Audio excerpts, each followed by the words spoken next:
Hello, everyone, and welcome to my presentation on establishing a healthcare system for sports officials.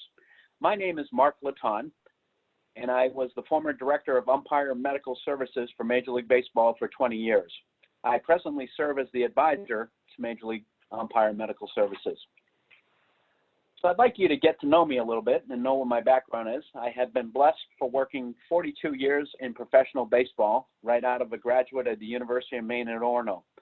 I began my work as a minor league athletic trainer for the New York Yankees when owner George Steinbrenner wanted licensed athletic trainers in the 70s, an owner that was way before his time. Matter of fact, I sat and took the NATA licensure exam the same day that head athletic trainer Gene Monahan did at Grossinger's, New York in District 1. I spent 4 years in the minor leagues, 1 year at AA, West Haven, Connecticut, and 3 years with the Columbus Clippers in Columbus, Ohio. From there, I moved on as the assistant athletic trainer from 1982 to 1985. And those 4 years were spent with 2 tours of Billy Martin, believe it or not, out of the 5 years that he was manager, on and off with George. Quite a life experience at the best. From there, I moved on to become the head athletic trainer for the San Francisco Giants in 1986. And of those 14 years as head athletic trainer, I also established myself in 1997 as a director of medical services, the first of its kind in Major League Baseball and the first of its kind in professional sports. That was because I had not a say in hiring and firing of team physicians, up and down establishment of conditioning programs in the minor leagues, and following through on rehabs and coordination of such with the San Francisco Giants organization. Because of that job and because of my added responsibilities, when the commissioner of baseball decided to merge the 2 leagues and make the league presidents, Bobby Brown and Len Coleman, expendable, the thought was by Bud Selig and others to provide medical care for the 68 major league umpires at the time. Because of my title of Director of Medical Services, Sandy Olson, who was the former general manager of the Oakland Athletics across the bay from me, had heard of what I was doing and reached out to me in the fall of 1999 and asked if I had any interest in setting up this first of a kind, first in history of professional sports wellness program for baseball umpires. I seized at the opportunity, knowing that I'd be the challenge ahead would leave me from professional sports, but nonetheless, I felt that protecting the integrity of the game from the gentlemen that stand on the field to adjudicate the game meant a lot. I was blessed to establish a one-of-a-kind program that has since been emulated by the NBA and the NHL. And 20 years later, I stand here before you to share some of the insights that I've taken away from me and hope to share with you in hopes that you might reach out to sports officials around the country, because at the end of the day, the nice thing to know is one of the things that can occur for any kind of athletic contest is you can't start a game without an official or officials. I'm presently acting as the advisor for Director of Sports Medicine Performance Umpire Administration, working in hand in glove with Scott Sheridan, the former head athletic trainer for the Philadelphia Phillies, who is now working in my place. My financial disclaimers is that I'm the president and owner of Pro West Associates, and I don't have any other disclaimers to share with you. My presentation goals, when I'm done, is I'm hoping that I can assist you in establishing a healthcare system for officials, be it as low as Little League or as high as your conferences, entities, or state associations that you may have a relationship with. I'm going to work with you to try to provide you with information on how to attain empirical data to set up the system. Because as the old adage goes, you can't measure something, you can't manage something until you measure it. Very important that you gather that data. I'm going to suggest possible avenues for you to pursue in demonstrating a need for a healthcare system for officials, and also attain a healthcare contract and how to roll it out with that entity, conference, or state association. So coming through the door, what you want to do is ascertain on the healthcare gathering of data whether or not you're working with a contractor or an employee. Contractors are self-insured, and you have to determine whether or not the personal health insurance that that particular contractor is coming through the door with is going to be the primary insurance. Secondarily to that, you want to check with the entity, conference, or league association and see if there's a secondary insurance for that contractor to be used should there be injury in the line of work. If you're working with an employee, like most professional sports, then you might be dealing with a collective bargain unit, and that would lead you down the path of workers' comp insurance, which is another whole avenue to get a feel for in regards to that. At the NC2A level, most of the officials are contractors because that's an advocation for them. It's not their primary job. But in this day and age, most of the officials that you're working with will be using that hobby as their second source of income. I'll talk more about that later down the road. You need to have a good feel for the age and demographics of the officials you're working with. At Major League Baseball, they're as young as 32 years of age at the Major League level and as old as 67. That brings in a litany of challenges, not only from the musculoskeletal challenge part of it, but also lifestyle management. The younger the official, the more apt you're going to have for a lack of communication to the athletic trainer and the medical entity that you're setting up. So you want to have a good feel for what's going on. And you can have that by asking that entity, conference, or league whether or not they have any historical analysis or data run losses of illnesses or injuries.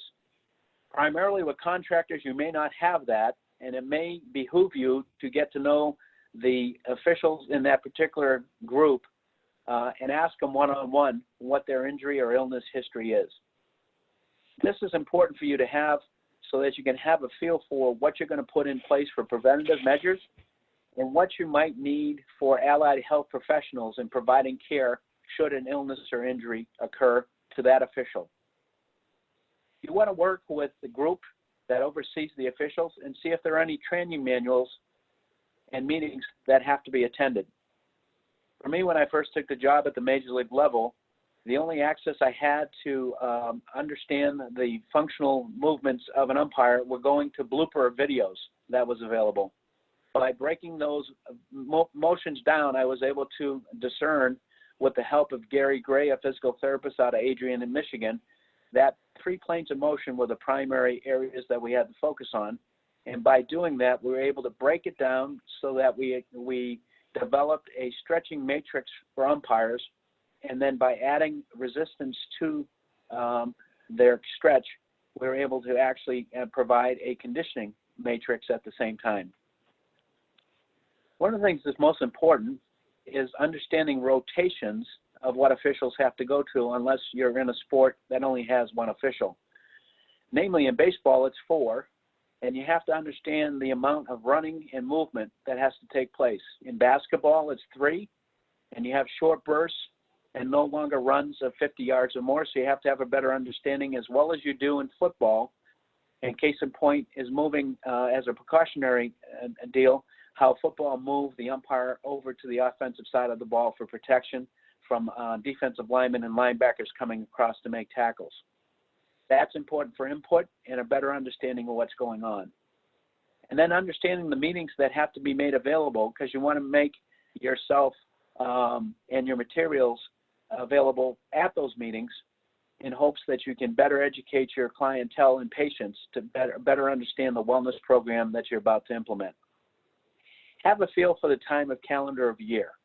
If you're working with indoor sports, it's a little different than working with outdoor sports.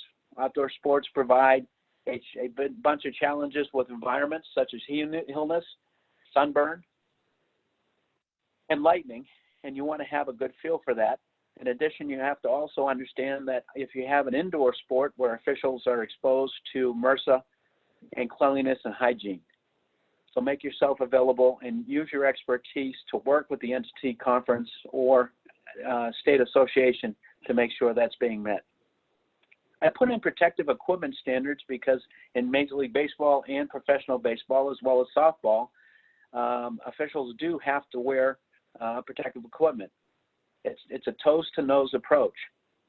We have steel-toe shoes, followed by shin guards that overlap on the metatarsal arch, running up the leg to protect the shin, an oscillating pad over the knee.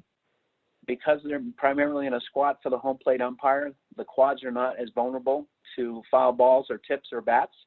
But moving into the chest, you want to make sure that the groin area is properly protected with a good protective cup and or a protective device for females. And then in the chest protect area, you want to make sure the sternum has adequate protection moving off into the shoulders. And there are extensions that can be added to the chest protector should that particular official need to use it for soft tissue injury.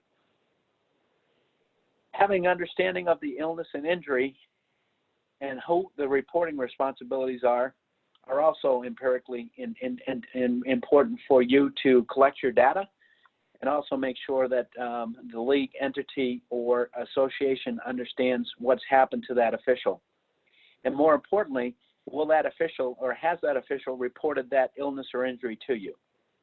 I stop and take a point here to point out the fact that, remember what I said earlier in the conversation, this is primarily a second job or a hobby for most, but keep in mind that if they're ill or injured and they can't work, they're not gaining that second income that's so needed by that person that has that hobby for a living. When you're gathering data also, you want to make sure that you're reporting the OSHA part of it or making sure someone has a reporting mechanism in line for the OSHA reporting guidelines of federal or state. That is something that you can discuss with the entity, or as contractors, are they obligated to even report that to OSHA? On the side of understanding what kind of health screenings are needed, you can work with the entity, league officials, or whoever is deciding how the officials are being assigned on what is needed. Something as basic as a note from the primary care physician to something as elaborate at the professional level where we do conduct medical screenings with the basic standards that is listed there. I call your attention to what's made available because you want to make sure that you have a good chance of someone coming through the door and making sure that you have a better understanding of what you have coming through the door so that you're not liable for any kind of issue that may occur on the competitive field.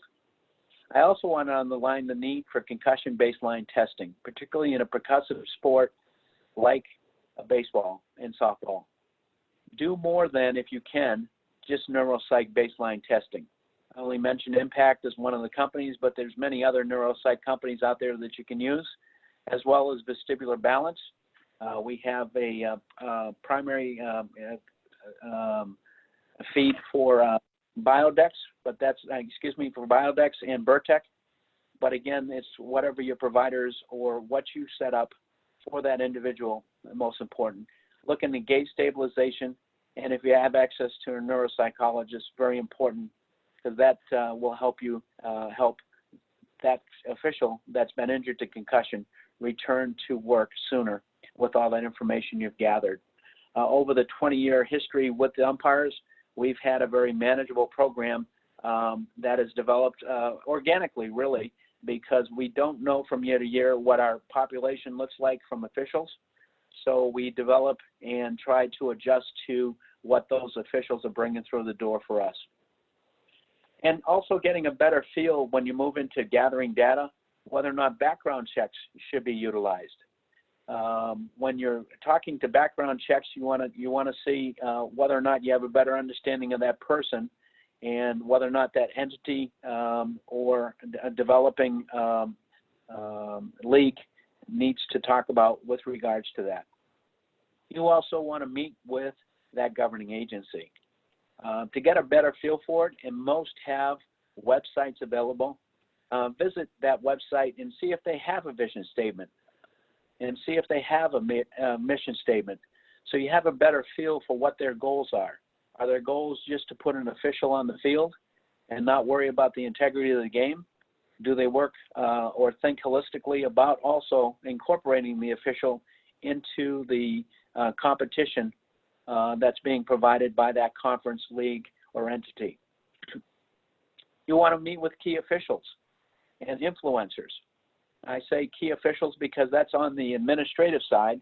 The influencers may be a one-on-one meeting of the officials to get a feel for what they're looking for and asking them what their needs are and what their wants are.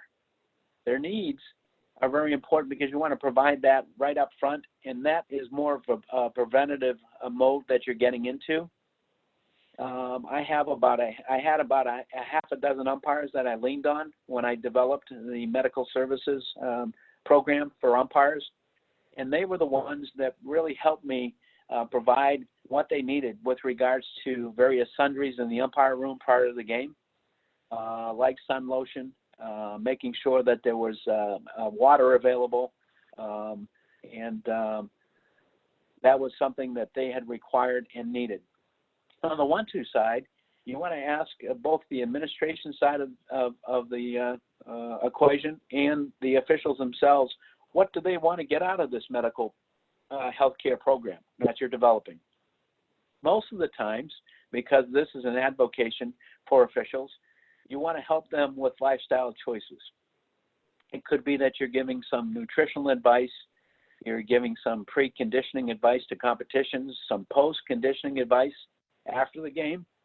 And because most of these officials are traveling in cars instead of planes, what can be done in a car, or how can they sit in a car to prevent added stress to their musculoskeletal body after a contest or on their way to a contest? And then routinely meet with the league and conference representatives. They may have a different purview of how things are going on. You know, I remember I mentioned about rotations, and most officials work together as a team. There may be a league official or a conference representative that's noticing that one of the officials is not quite meeting muster when it comes to getting into a rotation, and that information is very helpful for you, because then you can reach out to that sports official, see what's going on, and see if you can add anything to the equation with regards to keeping that official on the field so he can continue to make money and fulfill his hobby as set forth. So with that in mind, I wanted to take you kind of through a timeline that I went through when I first developed my program. Although I had a high aspiration of turning umpire medical services around in a 3-year period, that wasn't quite the case, because I didn't take into account that every year coming through the door, I'm going to have new sports officials that sometimes are younger. I'm going to have old sports officials that have been around a long time, and I'm going to have officials coming in from other entities, conferences, or leagues for the first time that may have been doing something differently. But the first 0 to 3 months, I'd ask you to get into more of an observer's role, so you have a good acquisition of background of what's going on, and kind of lay out what your goals are in hopes that you can do it, because you're coming in from a traditional team setting or a non-traditional setting where you're dealing one-on-one with patients versus a group of patients that have specific needs or wants. After the first 3 months, then really sit back and write out a detailed report to the entity, league, or conference that you're working with, because that feedback that they'll give to you after your initial report will kind of help you develop that need and want list that I was talking to you about. It also will enable you, after you've evaluated the program, to sit down one-on-one with key influencers on the official side to say, this is what I'm observing as a certified athletic trainer. Moving along in the time calendar, then what you want to do is see through time, you're going to see some trends that are going to evolve, and that'll allow you to go out there and confirm what other professional health people are going to be needed to provide medical services for the group of officials that you're working with.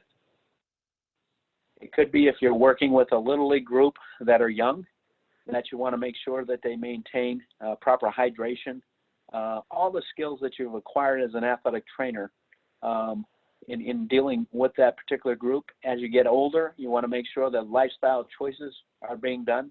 Hydration obviously goes across the board, but you want to deal with the older group and making sure that they're taking care of themselves, they're eating properly, they're wearing sunscreen, they're getting out of the sun if they can during a contest to avoid any problem.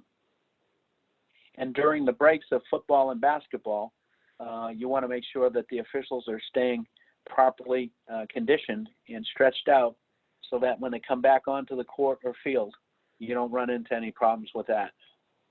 And dealing with your allied health professionals, you want to walk them through the inherent needs and their definition of an official. I like to refer to the officials as an industrial athlete. They do athletic moves, but they're not necessarily an athlete, and that allows you to visit with the allied health professionals so they have a better feel for someone versus just sitting behind a desk coming through for an appointment for a medical need. And then as you get into the latter part of the year, this is where you can start planning on your preseason meetings, finding out what is required of that entity, league, or conference as far as attendance goes, and hope that you can convince them to carve out some time in their very tight schedule, because typically they occur over a weekend, keeping in mind that this is an avocation, not their main job, so time is limited. But I also want to point out that you can take advantage of what we're going through right now with COVID-19. Everything is being done through webinars, through access to emails and texting, and that may be a tool that you want to use to reach out to your officials as a communicative tool moving forward. But in that, you want to orientate them to what your goals are, provide some of the needs that you've heard about, and then let them share in understanding what your wants are for them. Ultimately, that patient/official, all you want to do is provide preeminent medical care for them.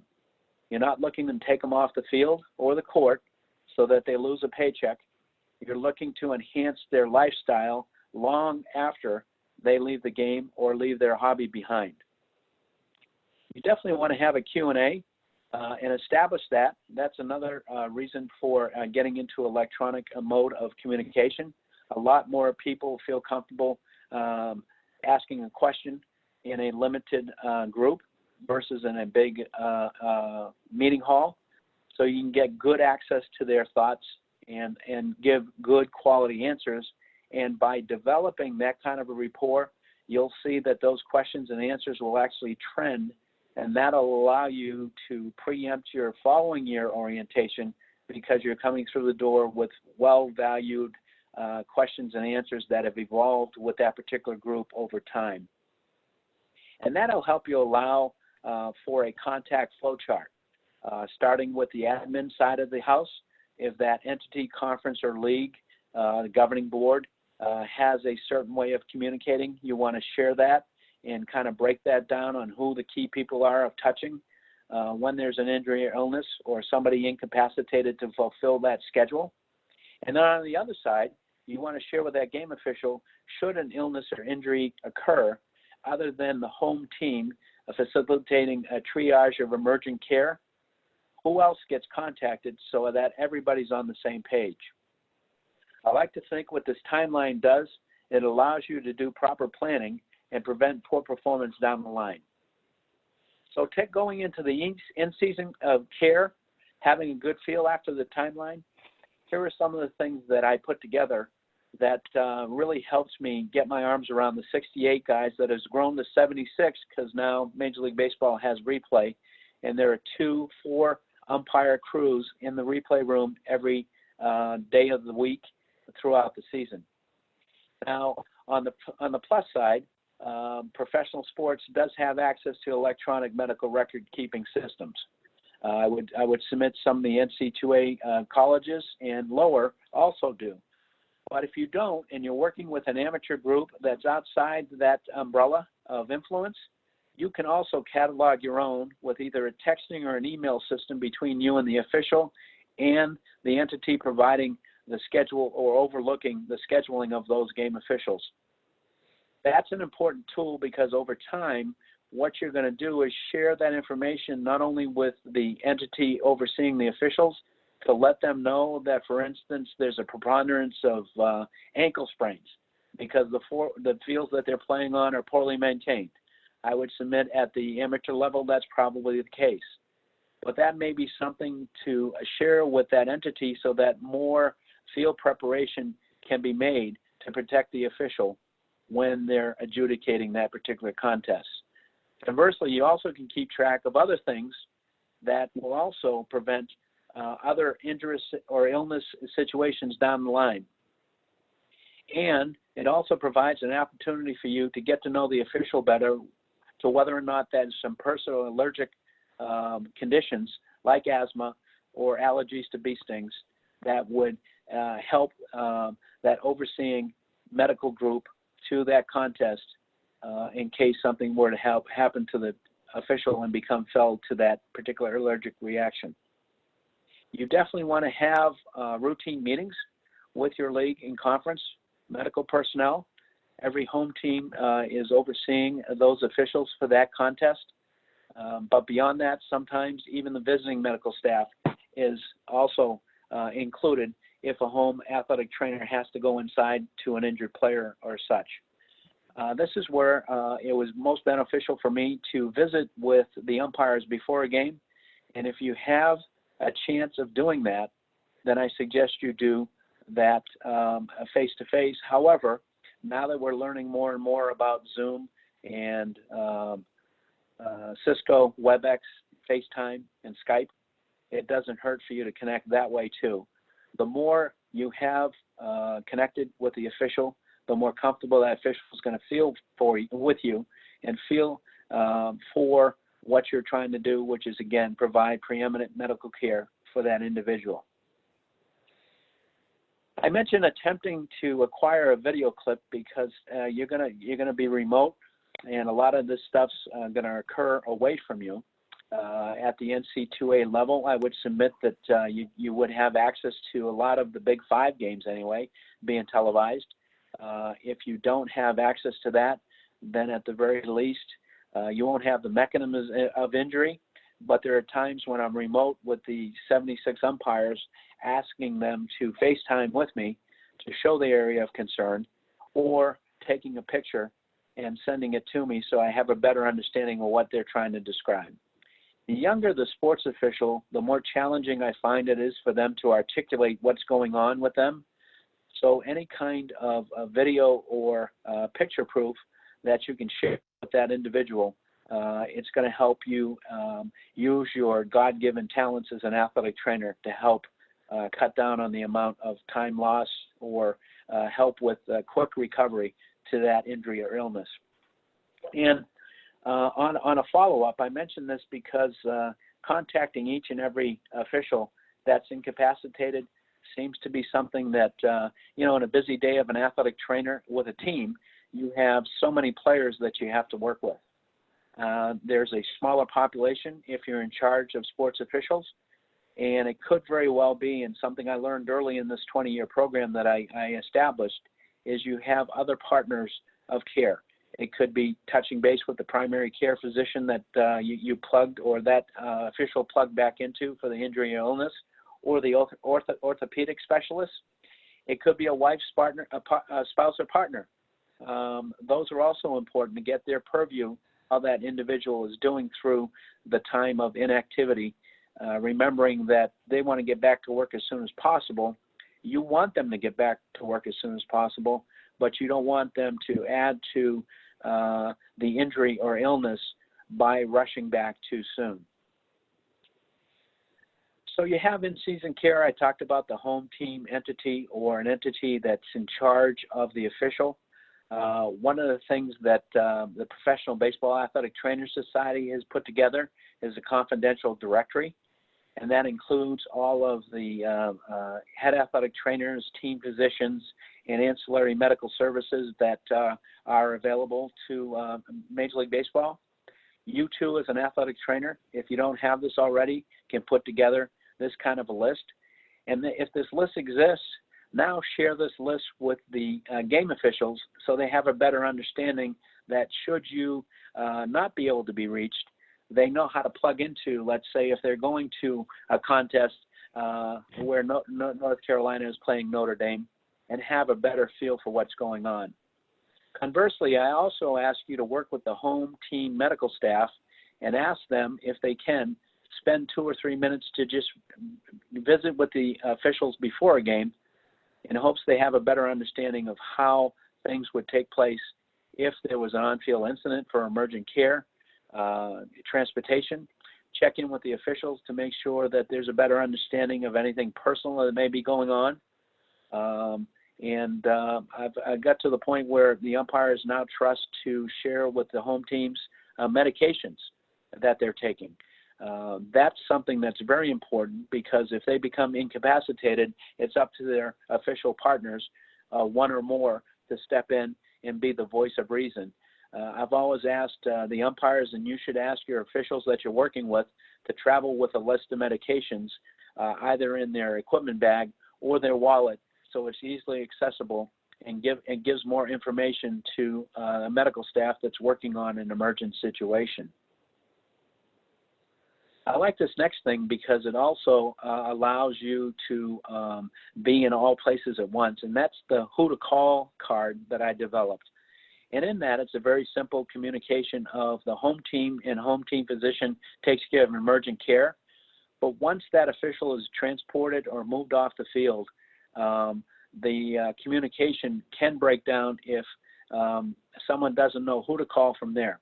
You obviously would become the medical navigator at this point, and you can work with your other allied health professionals that you've brought into the program, but more importantly, making sure that a call is made to you so that you can go back to the communication chart that you set up, to making sure that that league entity or conference knows that that official has been felt an injury.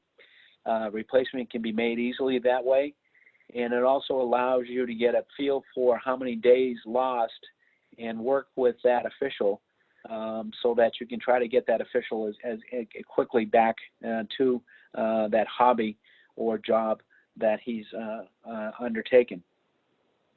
And double check with the entity that you're working with. I know at the Little League level as a contractor, it may not be that they need to know other than the scheduler of that particular amateur league, but somebody has to know, and you want to make sure that there's better understanding on that who to call card so that everybody has a good feel for what's going on. And one of the things that's kind of evolved and I've heard is it taking place, and I'm sure in the Big Five conferences and other conferences, is that if you had a sports official who fell to an injury and you know that official's moving on to another game site in your conference, entity, or league, please share that information with the home team medical staff where that official is going to. Continuity of care is important, but it also provides that incoming hosting medical staff a fighting chance to understand better off what's going on with that official, and better yet, during that pregame visit that I've urged you to take place with, that home team and hosting medical staff now can confirm with the official what is exactly going on and walk through what needs to take place with regards to notification. It can happen very easily. As we're learning with this COVID-19, our whole way of communication now is becoming electronic. And that also, on the backside, gives you a record, though, because texting and emails are forever, so you can manage that accordingly. When you go ahead and work with the allied health professionals moving on to the virtual network, you want to go ahead and have a good feel for whether or not they understand the unique physical demands of a sports official. Again, remember, I reminded you of an industrial athlete that does athletic moves, but not necessarily an athlete. But you want to work hand in glove with that person, being an orthopedic, a chiropractor, physical therapist, a licensed massage therapist, a certified strength and conditioning coach. There are many entree points that you as the navigator can use from onset of injury to return to work. And confirming with them that they'll be a part of that team is very important with you. and making sure that there's a comfort level with the entity, league, or conference that you're going to be using that allied health professional. This gets a little complicated, obviously, in the Big Five and higher up the athletic training care chain, because there are medical sponsorship programs that are in place. You want to be sensitive to those, but never, ever do I ask you to support a marketing program that gives less than preeminent care to your patient/official. You have to have that set up coming through the door, letting that entity, league, or conference know that your primary care is for that sports official. Everything else is secondary going forward. So if that person, that allied health professional that you're choosing, is outside the specter of a marketing contract, so be it. And I think you have a little leeway here, because most officials below a professional rank is a contractor. Remember that the patient has the final say in care, and you can work closely with that injured or ill official. He or she can have the final say on where they want to go for medical care. If you happen to have an entity that oversees the medical care like we do at the major league level, this allows you to go out there and negotiate third-party medical care contracts. You'll be collecting data as you get smarter. You'll see trends, and in a particular area, if a sports official is using physical therapy, for instance, of a major provider, you can sit down with that major provider and perhaps negotiate a lesser billed contract with them, because the incentive is they're going to get all the business from your entity of officials and a group of officials, and they're going to get preeminent care, conversely, at a lesser rate, hopefully not dinging their copay on their personal insurance or whatever insurance they're using.